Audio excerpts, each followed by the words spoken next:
Basically हम लोग 8 बहनें हैं। हमने बहुत गुर्बत में ज़िंदगी गुजारी है और बचपन से ही सोचा हुआ था कि जो हालात हमने फ़ेस किए हैं, जिस गुर्बत में हमने जो है ना वो जो मुश्किलात झेली हैं, वो और पाकिस्तान के बच्चे बच्चियाँ उन मसाइल से जो है ना ना गुजरें और उसका हल जो है ना वो ढूंढें। अभी 2020 में प्राइम मिनिस्टर पाकिस्तान को जो है ना पाकिस्तान के 10 बेहतरीन स्टार्टअप सेलेक्ट हुए थे और उनमें से मैं एक थी जो PM इमरान खान साहब से मिल के आई। हर एक अपनी बात कर रहा था, किसी ने मशीन ईजाद की थी, किसी ने कोई जूता अच्छा चमड़े का बनाया हुआ था। मुझे फ़ख्र है कि मैं उनमें से एक थी जिसने गरीब के ऊपर बात की थी। अस्सलाम वालेकुम, आप देख रहे हैं पाकिस्तान टुडे और मैं हूं आपका मेज़बान अनीफ ज़हीर। नाज़रीन, हमेशा आपने सुना होगा कि किस्तों पर इलेक्ट्रॉनिक्स की चीज़ें मिलती हैं, किस्तों पर फ्रिज, AC, मोटरसाइकिलें मिलती हैं, किस्तों पर और बहुत सी चीज़ें मिलती हैं। लेकिन आज मैं आपके सामने एक ऐसी स्टोरी लेकर आया हूँ कि जहाँ किस्तों पर राशन दिया जाता है। मेरे साथ शबाना जमशेद साहिबा मौजूद हैं। इन्होंने एक ऐसा मुनफरिद काम किया है कि जो गरीबों के लिए इंतहाई फ़ायदेमंद है। इन्होंने ये काम क्यों स्टार्ट किया, किस तरह से स्टार्ट किया, जब इन्होंने स्टार्ट किया इनकी सोच क्या थी, वो सारी बातें हम इनसे ही करते हैं और किस तरह ये किस्तों पर राशन देती हैं, तो ये सारी बातों के जवाब हम इनसे ही जानते हैं। अस्सलाम वालेकुम। अच्छा शबाना मैम, मुझे ये बताइएगा कि लोग किस्तों पर बहुत सी चीज़ें देते हैं, आपने स्पेसिफ़िक ये काम क्यों स्टार्ट किया किस्तों पर राशन देना? बेसिकली पर्पज़ ये था कि हमारे यहाँ जो गुर्बत है, फिर कोविड के जो हालात चल रहे हैं और जिस तरह का महंगाई का जो ना तनासुब है, एक आम आदमी की बाइंग पावर नहीं रही कि वो जाके इकट्ठी ग्रोसरी कर सकें, जिसकी वजह से बहुत सारा मुश्किलात घरों में पैदा होती हैं। लोग खुदकुशियों की तरफ जाते हैं, लोग डिप्रेशन का शिकार हो जाते हैं। तो उसको सोचते हुए, उसको मद्देनज़र रखते हुए मैंने जो है ना इंस्टॉलमेंट का काम स्टार्ट किया। और ये एज़ अ कौम आप ये कह लें कि हमारी कौम का अलमिया ये है कि आप 100 रुपया लेके जाएँ और एक मोबाइल तो मिल सकता, आपको खाने पीने का सामान नहीं मिल सकता 100 रुपये में भी आपको किसी भी जगह पे। तो इसका भी हमने जो है ना वो सोल्यूशन निकाला कि हमने ये काम स्टार्ट किया कि आप आएँ और कुछ एडवांस देने के बाद आप पूरे मंथ की ग्रोसरी कर लें। आज आपके पास काम नहीं है, आपके पास कल काम नहीं है, एक हफ़्ते बाद आपके पास कोई काम आ जाता है, आपके बच्चे भूखे ना सोएं, आप परेशानी का शिकार ना हो, आप डिप्रेशन में ना चले जाएँ, आपके बच्चों के हालात नहीं देखे जाते पेरेंट्स से, तो वो पेरेंट्स जो है ना वो एटलीस्ट वो खुदकुशी की तरफ ना चले जाएँ, या बच्चे जो है ना वो कैसा स्टेप ना लें कि जो है ना वो जो हमें हमारे लिए या हमारे माशरे के लिए भी जो है ना मुँह दिखाने के काबिल ना रहे हम लोग। अच्छा, आप मुझे ये बताएं कि भलाई के काम अगर करने हो गरीबों के लिए तो बहुत काम है। किसी की बच्चियाँ पढ़ा सकते हैं, किसी के बच्चे आप पढ़ा सकते हैं, किसी को मंथली आप राशन दे सकते हैं, खुद से पे कर सकते हैं। स्पेसिफिक आपने ये किस्तों पे राशन देने वाला काम क्यों किया? क्योंकि आप तो वैसे भी किसी को जाके राशन दे सकते हैं ना मंथली। अच्छा, ऐसा है कि किस्तों पे राशन इसका काम बेसिकली इसलिए स्टार्ट किया, आप मुफ्त राशन कितने दिन किसी को दे देंगे? आप एक दफ़ा दे सकते हैं, आप 2 दफ़ा दे सकते हैं। आपकी बात बिल्कुल ठीक है कि आप किसी का बच्चा पढ़ा सकते हैं। पाकिस्तान में और बहुत सी NGOज़ हैं जो कि मुफ्त राशन भी बांट रही हैं, लोगों को लाइन में खड़ा कर देती हैं, पूरा दिन लोग खड़े होते हैं भिखमंगों की तरह। एक तो उनकी सेल्फ रिस्पेक्ट नहीं रहती, ठीक है। दूसरी बात ये है कि आप जब किसी के घर राशन इंस्टॉलमेंट पे जा रहा होता है, उसकी सेल्फ रिस्पेक्ट मेंटेन रहती है, उसको पता है कि ये राशन जो है ना मुझे पैसों का आया है, खुद खरीदा है मैंने, मुझे किसी ने लाइन में खड़ा करके मुफ्त जो है ना वो नहीं बांटा हुआ और उसके मुझे पैसे पे करने हैं। उसके अंदर फिर ये चीज़ भी रहती है कि मैंने कमाना है और इसको पे बैक करना है। मैं नहीं चाह रही थी कि हमारी जो कौम है वो मफलूज बन जाए, हम उनको पैरालाइज़ करते हैं। बहुत सारी NGOज़ हैं, सारा दिन धूप में खड़ा रखती हैं, रोज़ेदार खड़े होते हैं, जाके राशन लेके आते हैं। औरतें आती हैं रात को अपने बच्चों के साथ मुंह दिखाने के काबिल नहीं रहती कि ये राशन हम मांग के लाए हैं। जब हम इंस्टॉलमेंट में दे रहे होते हैं तो बाप फ़ख्र से कहता है कि मैं ख़रीद के लाया हूँ और इसे हमने खिलाना है। बिल्कुल, इस तरह से लोगों की इज़्ज़त नफ्स मजरूह नहीं होती। अच्छा, मुझे आप ये बताएं कि क्या टाइम था, क्या मौका था कि जब आपके माइंड में सारा आइडिया आया, क्या सोच थी आपके माइंड में कि किसने आपको ये फोर्स किया कि आप ये काम स्टार्ट करें?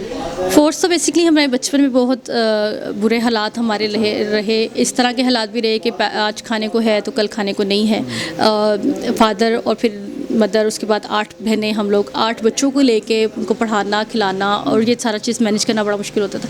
सोच कहीं से तब भी थी कि कुछ ऐसा काम लाजमी करना है कि जो हमने मुश्किलात फ़ेस की हैं तो वो जो है ना वो आगे जो हमारे बच्चे बच्चियाँ एटलीस्ट वो ना फेस करें।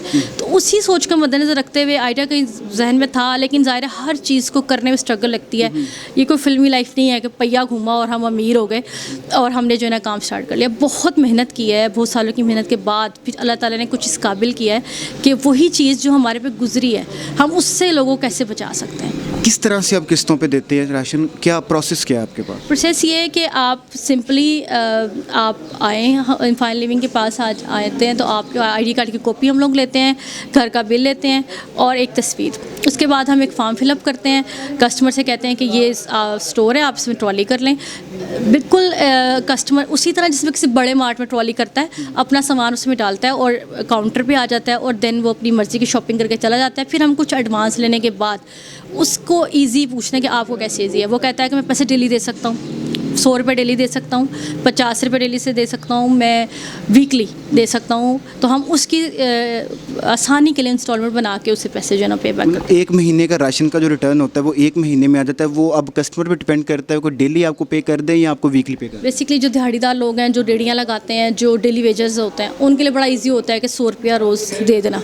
अब आप देखें कि 100 रुपया में आजकल कुछ भी नहीं आता, इसमें पूरे महीने का राशन दे दिया। तो अगर कुछ लोग वीकली पे जाते हैं, जैसे फैक्ट्री वर्कर्स हैं या ऐसे लोग जिनको वीकली पेमेंट्स मिल रही होती हैं, वो हमें वीकली पे कर रहे होते हैं। तो 500 रुपये हफ्ता, ये डिपेंड करता है कि वो कितना राशन हमसे लेते हैं, उसकी क्या इंस्टॉलमेंट बनती है। तो जैसे कस्टमर को आसानी हो हम वैसे इंस्टॉलमेंट उसके लिए बना देते हैं। अच्छा, आप किस तरह ये अश्योर करते हैं कि जो आपका राशन है वो हकदार तक जाए? क्योंकि कुछ लोग होते हैं वो जानबूझकर भी आते हैं और जानबूझकर भी शॉपिंग इस तरह से कर लेते हैं बचत के लिए, ठीक है, या कंजूसी के लिए। तो आप इस चीज़ को किस तरह श्योर करते हैं? देखिए, हमारा काम तो हर किसी के लिए भलाई है, हर किसी के लिए है। अगर कोई अपनी बचत के लिए भी आता है, उसको फ़ायदा पहुंच रहा है, तो हमारा काम लोगों को फ़ायदा देना ही है। हमारे पास गाड़ियों में भी लोग आते हैं राशन लेने के लिए। हमारे पास बहुत अच्छी सफ़ेद पोश फैमिलीज़ भी आती हैं। लेकिन कोविड ने जो हालात कर दिए हैं बिज़नेस के, मेरे पास एक बिज़नेसमैन तबका भी आता है, क्योंकि एक ब्रांच मेरी सिंहपुरा भगवानपुरा के पास है। वहाँ पे शॉपकीपर्स आते हैं जो गारमेंट्स का काम करते हैं, जो और कपड़े का काम करते हैं। हालात ऐसे हो गए हैं कि इकट्ठी ग्रोसरी नहीं कर सकते, फैमिलीज़ बड़ी हैं हम लोगों की। तो वो वीकली हमारे से जो है ना वो पेमेंट्स कर रहे होते हैं और अपना सारा सामान ले जाते हैं। एटलीस्ट मैं ये कहूँगी कि अगर इस तरह के लोग भी आ जाते हैं तो एटलीस्ट उनकी सफ़ेद पोशी जो है ना वो कायम रहती है। अगर 20,000 का राशन वो लेते हैं तो फिर 5-5 हज़ार करके हमें पे बैक कर देते हैं। इस तरह उनका भी भरम कायम रहता है और हमारा जो सिस्टम तो है ही काम करना। अच्छा, कोविड ने सबके हालात ख़राब किए हैं, सब बिज़नेस के हालात ख़राब किए हैं, तो आप किस तरह से इतना मुश्किल जो ये सेटअप लेकर चल रही हैं? बेसिकली सेटअप के पीछे मैं समझती हूँ कि अल्लाह ताला की कोई मदद है। मैंने लेकिन ये कि मुझे अब आके थोड़ा सा जो है ना परेशानी फेस करनी पड़ी है। परेशानी इन अ सेंस कि लोग बहुत ज़्यादा आते हैं मेरे पास और मैं उनकी सारी नीड्स को फुलफ़िल नहीं कर सकती। आपके चैनल के थ्रू मैं बल्कि अपने पाकिस्तान के लोगों से ये भी कहूँगी कि मैं शर्मिंदा हूँ बेसिकली कि जो नीड है आजकल की। मुझे पूरे पाकिस्तान से कॉल्स हैं, मुझे कराची से, थर से, जाम शोरों से, खानेवाल से, उकाड़ा से, पता नहीं कहाँ कहाँ से कॉल्स हैं।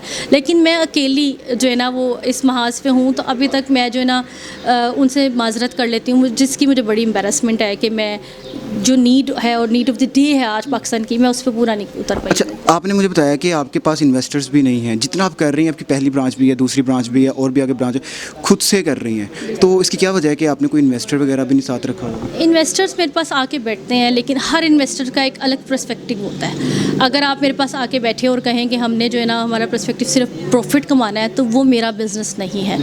हमारा बिज़नेस ठीक है, हम लोग एक अच्छा जो है ना मार्जिन रख रहे होते हैं, जायज़ जो होता है। डेफिनेटली हम बल्क परचेजिंग कर रहे होते हैं, वहाँ से जो पैसे हमें बचते हैं, लेकिन ऐसा नहीं होता है कि हम कस्टमर को एक्स्ट्रा पैसे लगा रहे होते हैं। सूद का एलिमेंट नहीं है बीच में। मोस्टली इन्वेस्टर्स हमारे पास जो आ रहे होते हैं उनके यहाँ एक तो सबसे पहला कॉन्सेप्ट होता है कि इसमें प्रॉफिट कितना है।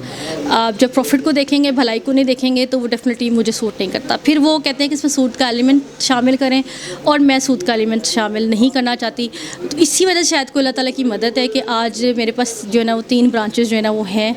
और क्योंकि मैं चाहती हूँ कि एक अच्छे लेवल पे भलाई का काम हो रहा हो, तो उसमें गैर शरई या गैर इस्लामी काम जो है ना वो ना हो। अच्छा, यहाँ प्राइस में कितना डिफरेंस है? प्राइस का डिफरेंस बिल्कुल मार्केट प्राइस से आप टैली कर लें, कोई प्राइस डिफरेंस नहीं है, बल्कि आपका हमारी जो रेट्स हैं वो मार्केट से कम है। चीनी मार्केट में गायब है, हमारे पास 85 में अवेलेबल है। जिस तरह भी अवेलेबल की, ये अलग कहानी है। मैंने डीसी को कॉल की, उनसे कहा जी मुझे चीनी अरेंज करके दें। उन्होंने जनाब अपने इस खैर नीचे तबका, फिर असिस्टेंट कमिश्नर, फिर तहसीलदार, समथिंग एल्स, जिस तरह भी चीनी अवेलेबल करके दी। लेकिन मैंने फ़ाइट की अपने कस्टमर के लिए। मैं आम दुकानदारों की तरह ब्लैक में नहीं बेचना शुरू हो गया कि बस ठीक है एक आ गया थोड़ा तो इसको ब्लैक में बेचना है। मैंने फ़ाइट की है, अपने उनके लिए चीनी मंगाई है, और जो गवर्नमेंट ने कहा रेट, उसी रेट पर कस्टमर को अवेलेबल करके दिया। जी, तो शबाना जमशेद साहिबा हमारे साथ मौजूद थी। आपने देखा कि किस तरह से वो गरीबों की खिदमत कर रही हैं।